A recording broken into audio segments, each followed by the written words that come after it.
Eða ekki. Ná í leikstjórnanda í Emil Barði, hvernig líst þér á það? Já, mjög sáttur. Mjög sáttur við það. Hvað kemur Emil með inn í þetta KR-lið?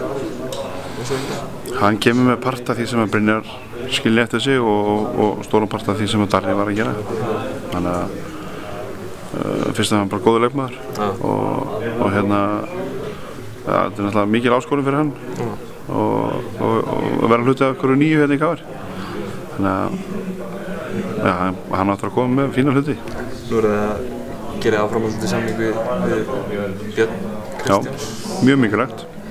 Hvernig líst þér á þetta lið sem að koma saman núna? Þetta er ekki alveg allt komið en þetta er svona allt að fæðast og hérna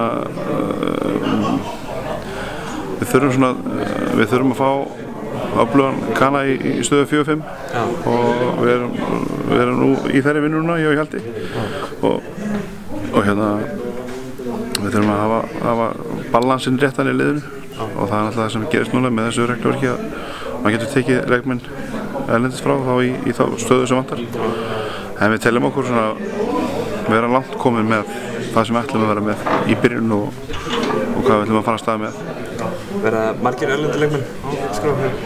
Nei, Dino Stipsis er búinn að skrifa undir við okkur og við skrifum við hérna Kana og svo fer það eftir í hvort að hérna við náum að halda öllum af þeim sem eftir eru af hópnum að ræðst af því.